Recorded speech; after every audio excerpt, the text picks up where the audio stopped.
Video کو like کر کے آگے شیئر ضرور کر دینا۔ ایسا نہیں کہ نہیں کرتا تھا، ناپاک نہیں گھومتا تھا، کرتا تھا، لیکن ایک چیز کی، عیسائیوں کی مذہبی چیز کی تعریف کرتا تھا کہ ان کے یہاں غسل جنابت نہیں ہے، تو اسلام کی ایک چیز کو حقیر جان کر اور عیسائیوں کی ایک چیز کی تعریف کر کے جب اس کو موت آئی تو اللہ نے اس کا ایمان چھین لیا،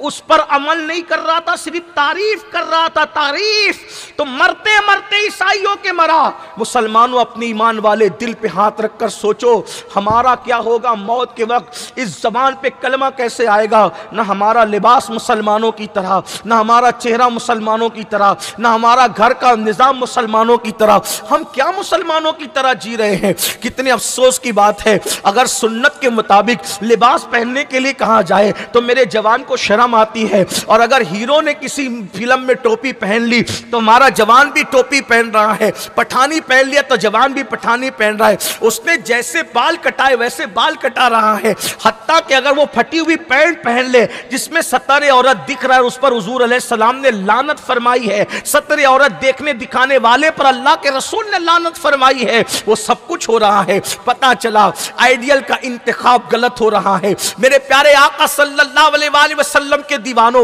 کم سے کم اپنی قبر کا تو سوچو، کم سے کم اپنی موت کا تو سوچو۔ موت کی آخری ہچکی جب آئے گی، غوث پاک جیسے لوگ دعا کرتے تھے اللہ عبد القادر کا خاتمہ ایمان پہ فرما، صحابہ دعا کرتے تھے ہمارا خاتمہ ایمان پہ فرما، اولیاء دعا کرتے تھے ہمارا خاتمہ ایمان پہ فرما، بتاؤ ایک محدث نے اللہ اکبر ان عیسائیوں کی ایک چیز کی تعریف کی، اللہ کی غیرت، شان غیرت، اس کی خفیہ تدبیر، اللہ نے مرنے سے پہلے اس کا ایمان چھین لیا۔ آپ مجھے بتائیں حضرت سیدنا اللہ اکبر جنید بغدادی سید الطائفہ فرماتے ہیں، میرے پڑوس میں ایک میرا دوست تھا، بہت بڑا محدث تھا، جب اس کی موت کا وقت آیا تو مجھے کسی نے کہا کہ جنید چلو تمہارا دوست دنیا سے جا رہا ہے، سکرات کے عالم میں ہے۔ میں گیا تو گرم گرم سانسیں اس کے سینے سے نکل رہی تھی، میں اس کے سرانے کھڑے ہو گیا، میں نے اس کے سر پہ ہاتھ رکھے کا کلمے کی تلقین کی، کلمہ پڑھنے کو کہا، اس بدبخت نے کہا جا یہ سب غلط ہے، معاذ اللہ میں نہیں پڑھتا، اس نے انکار کیا،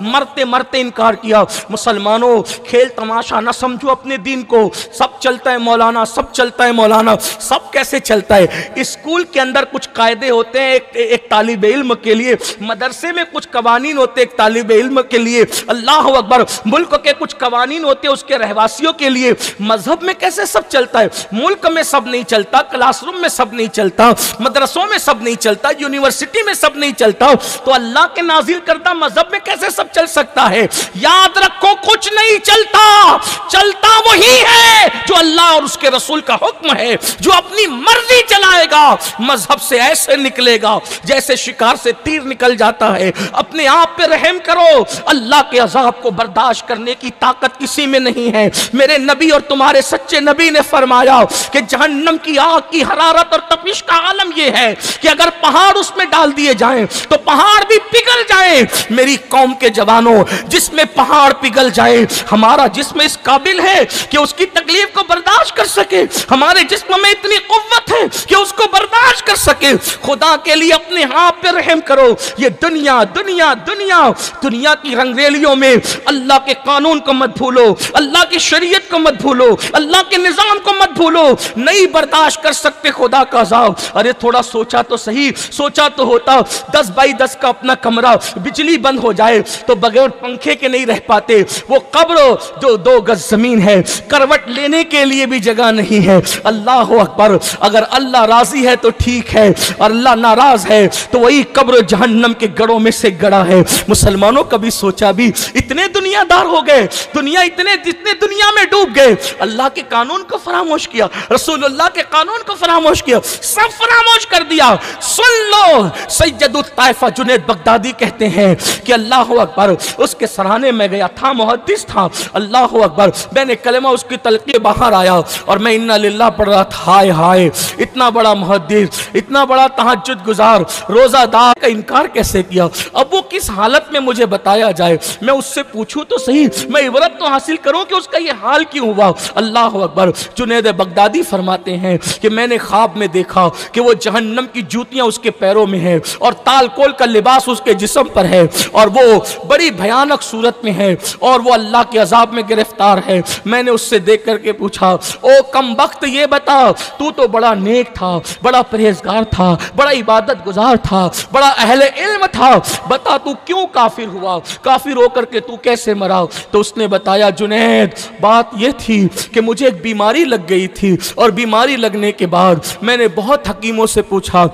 کوئی علاج نہ بتا سکا، آخر کار میں ایک عیسائی کے پاس گیا، نصرانی کے پاس گیا، وہ حکیم تھا، اس نے کہا دیکھ تیری بیماری کا علاج کوئی نہیں کر سکتا، البتہ ایک نسخہ میرے پاس ہے، اگر وہ کرے گا تو بیماری دب جائے گی، ختم نہیں ہوگی لیکن دب جائے گی۔ میں نے پوچھا کیا؟ تو کہا سال میں ایک مرتبہ ایک کٹورا تجھے شراب پینا پڑے گا، سال میں ایک بار تجھے شراب پینا پڑے گا، بس یہی تھا۔ بیماری دبانے کی وجہ سے میں چھپ کر کے ایک کٹورا شراب سال میں ایک بار پی لیتا تھا، ایک بار بطور دعا سال میں میں شراب کا پیالہ پیتا تھا، جب موت آئی تو کلمے کا انکار کر گیا، ایمان ہاتھ سے نکل گیا۔ میری قوم کے جوانوں، جو بطور دوا شراب کا ایک پیالہ سال میں ایک مرتبہ پیے، موت کے وقت اس کا ایمان چھین لیا جاتا ہے۔ جو پارٹیوں میں شراب پی رہے ہیں، جو شادیوں میں شراب پی رہے ہیں، نشہ جن کی عادت بن چکی ہے، نشہ جن کی عادت ثانیہ بن چکی ہے، فطرت ثانیہ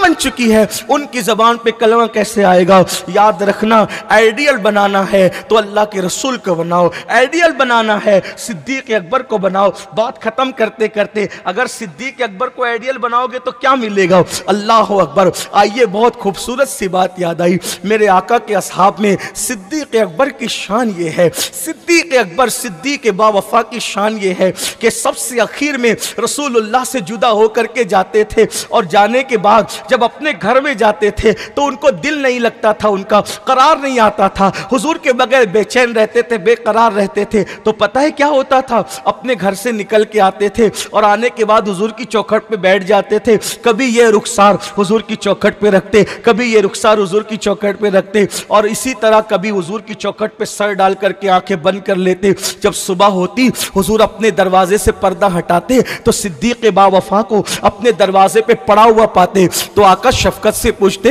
ابو بکر کون سی ضرورت تمہیں یہاں لائی ہے؟ صدیق اکبر کون سی ضرورت تمہیں یہاں لائی ہے؟ تو صدیق اکبر عرض کرتے، میرے ماں باپ آپ پہ قربان آقا، جب آپ کو آپ کے گھر چھوڑ کر اپنے گھر جاتا ہوں تو آپ کے بغیر قرار نہیں آتا، آپ کے بغیر چین نہیں آتا، آپ کے بغیر دل نہیں لگتا، تو سوچتا ہوں حضور تو گھر میں چلے گئے، کم سے کم حضور کی چوکھٹ ہی سے دل کو تبہلا لوں، دل کو تسلی دے دوں۔ اور جب صبح ہو، صبح کے وقت ابو بکر سب سے پہلے کسی کو دیکھے تو آمینہ کے لال مصطفیٰ جان رحمت کو دیکھے، اور صبح غلاموں میں سب سے پہلے نبی کی نظر اگر کسی پہ پڑے تو ابو بکر صدیق پہ پڑے۔ یہ عشق تھا، یہ محبت تھی۔ آج تو ہم عشق کے بڑے دعوے کرتے ہیں، عشق مصطفیٰ کے دعوے کرتے ہیں، بنایا صدیق اکبر کو آئیڈیل، سیدنا صدیق اکبر کے طریقے پر کتنا عمل کیا؟ نہیں نہیں، اللہ اکبر۔ عمر ابن خطاب کو اگر کوئی آئیڈیل بنائے، آئیے چند باتیں سن لے۔ اللہ اللہ، شہداء کو آئیڈیل بنانے کی بات ہے، جانتے ہیں فاروق اعظم